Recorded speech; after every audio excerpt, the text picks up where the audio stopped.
Hello दोस्तों, नमस्कार। कैसे हैं आप सभी लोग? आई होप कि आप अच्छे होंगे, स्वस्थ होंगे। दोस्तों, आज मैं आपके लिए हरियाणा जीके की 31 नंबर की क्लास लेके आई हूँ। इससे पहले हमारी 30 क्लासेस हो चुकी है। उनको लगाने के लिए हमारे चैनल पर विजिट करना और बताना कि वीडियोस कैसी लग रही हैं। आज की वीडियो का शुरुआत हम जय मां सरस्वती जी का नाम लेकर शुरू करते हैं और बिना देरी के हम क्वेश्चन की ओर बढ़ते हैं। रोलेट अधिनियम किस वर्ष पारित किया गया था? कब किया गया था? 21 मार्च 1919 को कौन सा रोलेट अधिनियम पारित किया गया था? 20 का राइट आंसर हो जाएगा। नेक्स्ट क्वेश्चन, मारकंडा नदी द्वारा बनाए गए बाढ़ के मैदानों को कहा जाता है? क्या कहा जाता है? सी इसका राइट आंसर हो जाएगा। क्या कहा जाता है? वेट कहा जाता है। अगर क्वेश्चन ये पूछ ले कि घग्गर नदी द्वारा बनाए गए बाढ़ के मैदानों को क्या कहा जाता है? नेली कहा जाता है। और अब क्वेश्चन में क्या पूछ रखा है? मारकंडा नदी द्वारा बनाए गए बाढ़ के मैदानों को क्या कहा जाता है? बेट कहा जाता है। क्या कहा जाता है? बेट।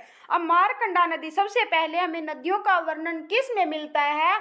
नदियों का वर्णन हमें वामन पुराण में मिलता है। कौन से पुराण में मिलता है? वामन पुराण में मिलता है। उस टाइम इसमें कितनी नदियों का वर्णन किया गया था? 9 नदियों का वर्णन किया गया था। अगर क्वेश्चन ये पूछ ले कि पुराने समय में हरियाणा कौन सी नदी के किनारे बसा हुआ था? कौन सी नदी के किनारे बसा हुआ था? सरस्वती नदी के किनारे बसा हुआ था। और वर्तमान में हरियाणा कौन सी नदी के किनारे है? यमुना नदी के किनारे। इसका राइट आंसर हो जाएगा। अब मारकंडा नदी के बारे में पूछ ले, इसे पुराने समय में क्या कहा जाता था? अरुणा इसको पुराने समय में कहा जाता था। अब ये पूछ ले कि मारकंडा को कहाँ से निकलती है? मारकंडा नदी नाहन के पास, हिमाचल प्रदेश में नाहन के पास शिवालिक की पहाड़ियों से निकलकर पहले कहाँ आती है? अंबाला में आती है।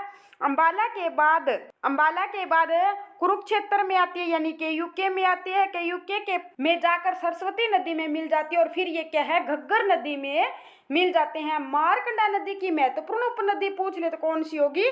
टांगरी नदी होगी। अगर क्वेश्चन ये पूछ ले कि शाहाबाद कौन सी नदी के किनारे बसा हुआ है, तो मारकंडा नदी के किनारे बसा हुआ है। कौन सी नदी मुलाना के पास मारकंडा नदी में मिल जाती है? कौन सी मिल जाती है? टांगरी नदी मिल जाती है। तो घग्गर नदी द्वारा बनाए गए बाढ़ के मैदानों को क्या कहा जाता है? नेली कहा जाता है। घग्गर नदी कहाँ से निकलती है? हिमाचल प्रदेश का जिला है सिरमौर। सिरमौर में क्या है? डागसाई की पहाड़ियों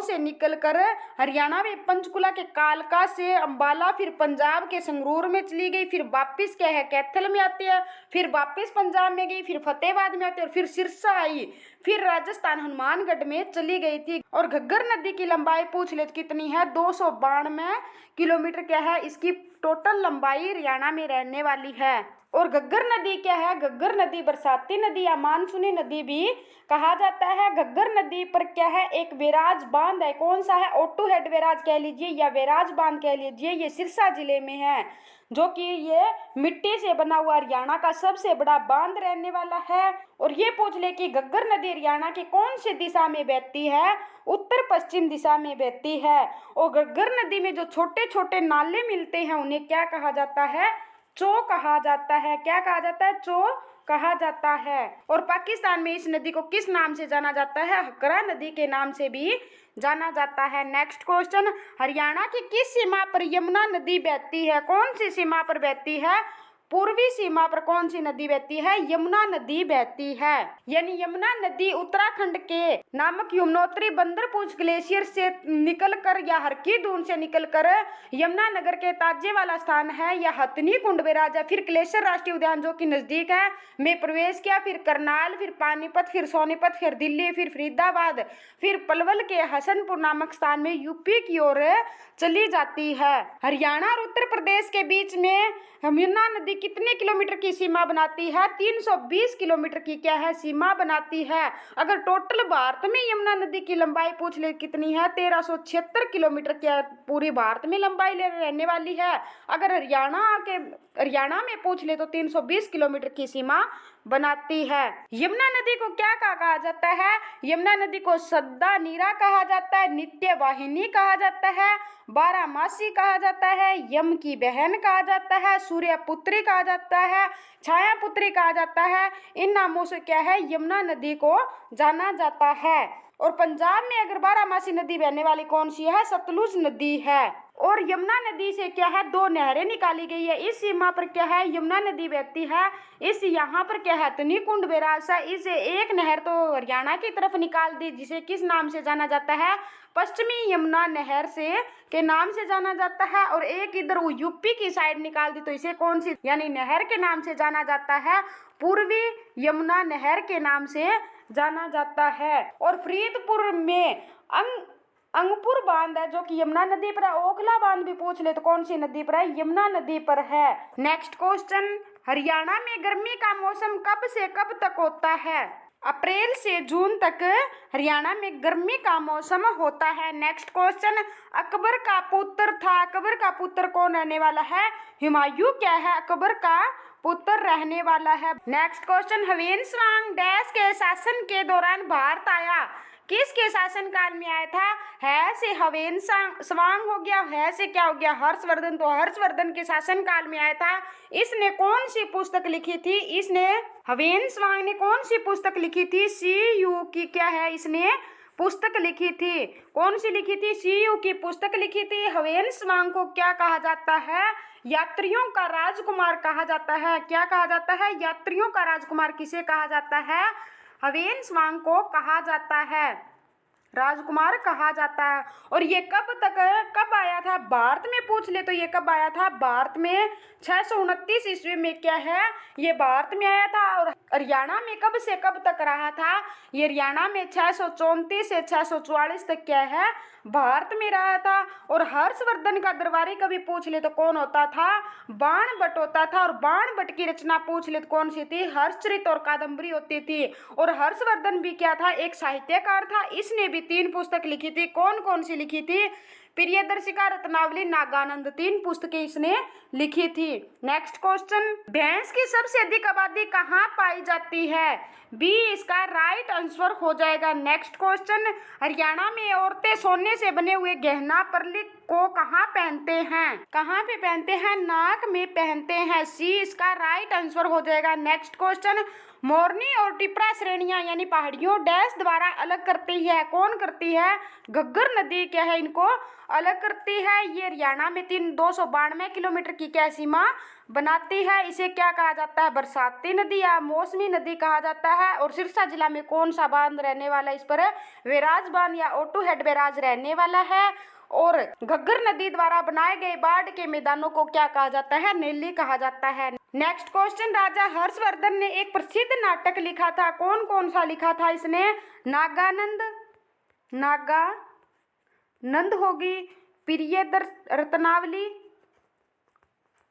और प्रियदर्शिका। इसने क्या है? 3 पुस्तकें यानी लिखी थी प्रियदर्शिका। तो इनको याद कैसे करें? हर्षवर्धन को क्या थे? नाग और रतन प्रिय थे। ऐसे करके तीनों को याद कर ले तो इसका राइट आंसर क्या हो जाएगा? नागानंद किसकी रचना रहने वाली है? हर्षवर्धन की। नेक्स्ट क्वेश्चन, हरियाणा में कौन सा शहर स्टील सिटी के नाम से जाना जाता है? कौन सा जाना जाता है दोस्तों? बी हिसार जाना जाता है। नेक्स्ट क्वेश्चन, भारत छोड़ो आंदोलन कब शुरू किया गया था? भारत छोड़ो आंदोलन कब शुरू किया गया था? 8 अगस्त 1942 को क्या है? शुरू किया गया था। डी इसका राइट आंसर हो जाएगा। नेक्स्ट क्वेश्चन, हरियाणा विधानमंडल के पास उन कानूनों को पारित करने की शक्ति है जो संविधान की अनुसूची में है। कौन सी अनुसूची में रहने वाला है? 7वीं अनुसूची में रहने वाला है। बी इसका राइट आंसर हो जाएगा। और 8वीं अनुसूची में पूछ ले किसका जिक्र किया गया? भाषाओं का जिक्र किया गया। वर्तमान में 8वीं अनुसूची में कितनी भाषाओं का जिक्र होता है? 22 भाषाओं का जिक्र होता है। पहले 14 भाषा हुआ करती थी। वर्तमान में कितने? 3 बार संविधान संशोधन करके 8 भाषाओं को और ऐड कर दिया, तो टोटल कितनी हो गई है? 22 भाषाएं हो गई है। और हमारी भारत की राजकीय भाषा कौन सी रहने वाली है? तो कौन सी रहने वाली है? हिंदी रहने वाली है। कौन सी रहने वाली है? हिंदी। हिंदी खुद क्या एक फारसी भाषा का शब्द है। और ये पूछ ले कि हम हिंदी दिवस कब मनाते हैं? तो हिंदी दिवस 14 सितंबर 1949 को क्या है? राजभाषा इसे घोषित की गई थी। इसलिए हम प्रत्येक वर्ष को क्या है? 14 सितंबर को हिंदी दिवस मनाते हैं। और ये 3 बार संविधान में कौन कौन से संशोधन किए गए थे? 1967 में पहले कितनी होती थी? 14 भाषा हुआ करती थी, बाद में 3 बार संशोधन किया गया। पहली बार कब किया गया था? 1967 में 21वां संविधान संशोधन होता है। कौन सा होता है? 21वां संविधान संशोधन होता है। और इसके दौरान कौन सी भाषा जोड़ी गई थी? सिंधी भाषा जोड़ी गई थी। फिर क्या है? 1992 में, कब? 1992 में कौन सा संविधान संशोधन होता है? 71वां संविधान संशोधन होता है। कौन सा होता है? 71वां संविधान संशोधन होता है। तब 3 भाषाएं जोड़ी गई थी। और 3 भाषाओं को याद करने की ट्रिक कौन सी है? नमक, यानी न से क्या हो गया? हमारी नेपाली, मैं से मणिपुरी, कै से क्या हो गया? कोंकणी। तो ये 3 भाषाओं को ऐड की गई थी। और फिर बाद में 2003 में कौन सा संविधान संशोधन होता है? 2003 में 92वां संविधान संशोधन होता है। कौन सा? 92वां संविधान संशोधन होता है। तब कितनी भाषाओं को ऐड किया गया था? तब भी क्या है? 4 भाषाओं को ऐड किया गया था, जिसमें कौन कौन सी जोड़ी गई थी? बोडो, डोगरी, मैथिली, संताली, इन भाषाओं को क्या है? जोड़ा गया था। नेक्स्ट क्वेश्चन, हरियाणा के पहाड़ी क्षेत्र की मृदा डैश है? तो इसका राइट आंसर दोस्तों क्या हो जाएगा? चट्टानी है। ए इसका राइट आंसर हो जाएगा। नेक्स्ट क्वेश्चन, हरियाणा का महेंद्रगढ़ जिला डैश के लिए प्रसिद्ध है?